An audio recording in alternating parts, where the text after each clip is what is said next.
வருங்கால அதிகாரிகளே வணக்கம். வாங்க இன்னைக்கு யூபிஎஸ்சி பிரிலிம்ஸ எப்படி டாப்பர்ஸ் ஜெயிக்கிறாங்கன்னு அவங்களோட ப்ளூ பிரிண்ட்டையே அலசி ஆராய போறோம். முதல்ல ஒரு முக்கியமான கேள்வி. இந்த யூபிஎஸ்சி பிரிலிம்ஸ் தேர்வு வெறும் நம்ம அறிவை மட்டும் சோதிக்கிற ஒரு பரீட்சைன்னு நீங்க நினைச்சா அது உண்மையா? யோசிச்சு பாருங்க. பாருங்க 75.41 இதுதான் 2023ல ஜெனரல் கேட்டகரிக்கான கட் ஆஃப். அதாவது 200 மார்க்குக்கு வெறும் 75 மார்க் எடுத்தாலே போதும். கிட்டத்தட்ட 37% தான். இதிலிருந்து என்ன புரியுது? இது வெறும் படிப்பு சம்பந்தப்பட்ட தேர்வு இல்ல, இது ஒரு மைண்ட் கேம், ஒரு ஸ்ட்ராட்டஜி கேம்.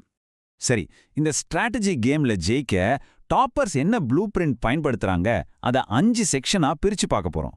முதல்ல நம்ம மைண்ட் செட் எப்படி இருக்கணும், ரெண்டாவது எப்படி கம்மியான புத்தகங்களை வச்சு அதிகமா ரிவைஸ் பண்றது, மூணாவது சும்மா படிக்கிறத விட்டுட்டு எப்படி ஆக்டிவா கத்துக்கிறது, நாலாவதா மாக் டெஸ்ட்டை எப்படி நம்மளோட பலமா மாத்துறது, கடைசியா அந்த முக்கியமான 2 மணி நேரத்துல என்ன செய்யணும். வாங்க ஒவ்வொன்னா பார்க்கலாம்.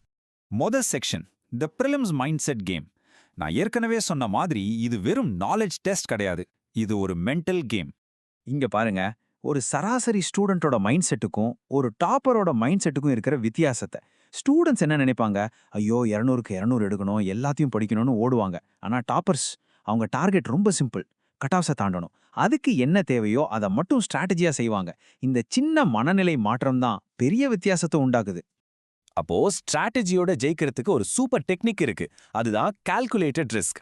நெகட்டிவ் மார்க்கிங் இருக்கிறதால சும்மா கண்ணை மூடிட்டு எல்லாத்துக்கும் பதில் சொல்ல முடியாது. ஆனா 4 ஆப்ஷன்ல 2 நீங்க கண்டிப்பா தப்புன்னு நீக்கிட்டீங்கன்னா மீதி 2ல 1 செலக்ட் பண்றதுக்கு பேர் தான் கால்குலேட்டட் ரிஸ்க். இது குருட்டுத்தனமான யூகம் இல்ல, இது ஒரு திறமை. சரி, எப்படி ஆப்ஷன்ஸை நீக்கிறது? அதுக்கு ஒரு சூப்பர் டிப் இருக்கு. கேள்வி ஆப்ஷன்ஸ்ல அனைத்தும், எதுவும் இல்லை, எப்போதும், ஒருபோதும், மட்டும் இந்த மாதிரி ரொம்ப தீவிரமான வார்த்தைகள் வந்துச்சுன்னா கொஞ்சம் உஷாரா இருங்க. அந்த ஆப்ஷன் தவறா இருக்கிறதுக்கு வாய்ப்பு ரொம்ப ரொம்ப அதிகம். ஏன்னா நிஜ உலகத்துல எதுவுமே அப்படி 100க்கு 100 உறுதியா இருக்காது இல்லையா? Section 2, minimum sources maximum revision. இது யூபிஎஸ்சி டாப்பர்ஸ் மத்தியில ஒரு தாரக மந்திரம்னே சொல்லலாம். 10 அலகலக புத்தகங்களை ஒரு தடவை படிக்கிறத விட ஒரே ஒரு நல்ல புத்தகத்தை 10 தடவை படிக்கிறது பல மடங்கு பெட்டர். இதை ஒரு உதாரணத்தோட பார்க்கலாம். இந்தியன் பாலிட்டி எடுத்துக்கோங்க. உங்க பிரைமரி சோர்ஸ் என்ன? சந்தேகமே இல்லாம லக்ஷ்மிகாந்த் புத்தகம்தான். அடுத்தது செகண்டரி சோர்ஸ், முந்தைய வருஷ கேள்வித்தாள்கள். கேள்வி எப்படி கேட்குறாங்கன்னு புரிஞ்சுக்க இது ரொம்ப முக்கியம். அப்புறம் நடப்பு நிகழ்வுகளுக்கு ஏதாவது ஒரு நல்ல நியூஸ் பேப்பர். அவ்வளோதான். பாத்தீங்களா, ரொம்ப சிம்பிள். உங்க சோர்சஸ் கம்மியா ஆனா தரமா இருக்கணும். படிச்சா மட்டும் போதுமா? அது மனசுல நிக்கணுமே. அதுக்கு தான் இந்த ரிவிஷன் சைக்கிள். சயின்டிஃபிக்கா நம்ம படிச்சது 24 ஹவர்ஸ்ல மறக்க ஆரம்பிச்சிடும். அதை தடுக்க படிச்ச 24 ஹவர்ஸ்ல ஒரு தடவை, ஒரு வாரத்துல 2வது தடவை, ஒரு மாசத்துல 3வது தடவைன்னு ரிவைஸ் பண்ணீங்கன்னா அது உங்க மூளையில ஆழமா பதுங்கிடும்.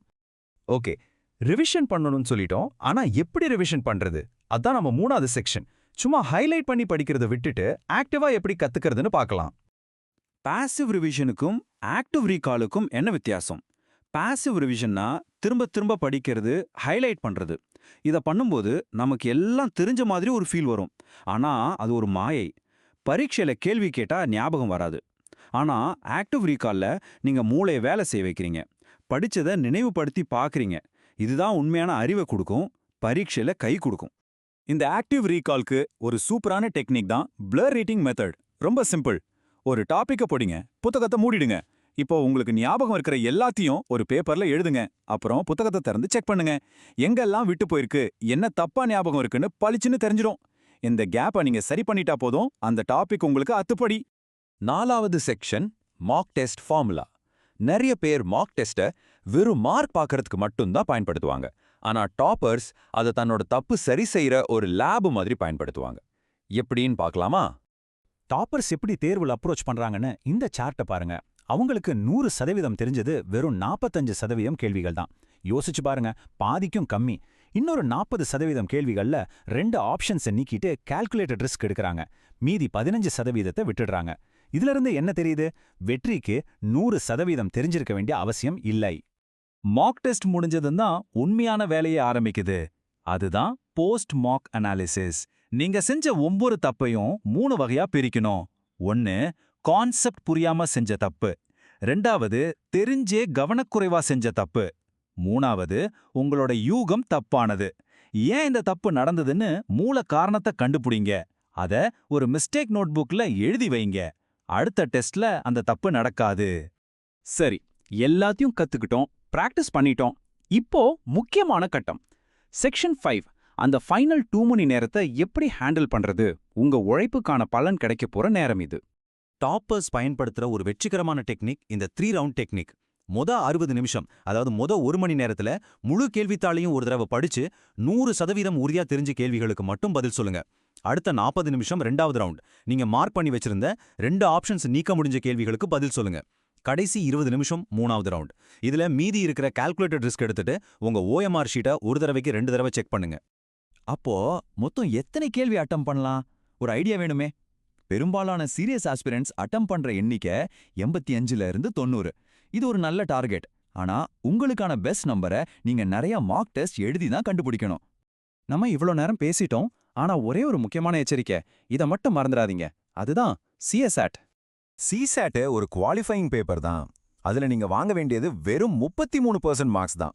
ஆனா ஒவ்வொரு வருஷமும் ஜிஎஸ் பேப்பர்ல சூப்பரா ஸ்கோர் பண்ணின எத்தனையோ பேர் இந்த 33% வாங்க முடியாம வெளியே போறாங்க. இது ரொம்ப சோகமான விஷயம். அதனால சிசாட்டை சாதாரணமா எடை போட்டுடாதீங்க, அதுக்கும் முறையான கவனம் தேவை. கடைசியா இந்த ஒரு விஷயத்த மனசுல நல்லா பதிய வச்சுக்கோங்க. யூபிஎஸ்சிங்கிறது ஒரு மாராத்தான், 100 மீட்டர் ஓட்டப்பந்தயம் இல்ல. பயங்கரமா படிக்கிறத விட தொடர்ந்து விடாம படிக்கிறது தான் இந்த தேர்வோட வெற்றிக்கு ஒரே திறவுகோல். உங்க பயணத்துல நிலைத்தன்மையோட இருங்க, வெற்றி உங்களை தேடி வரும்.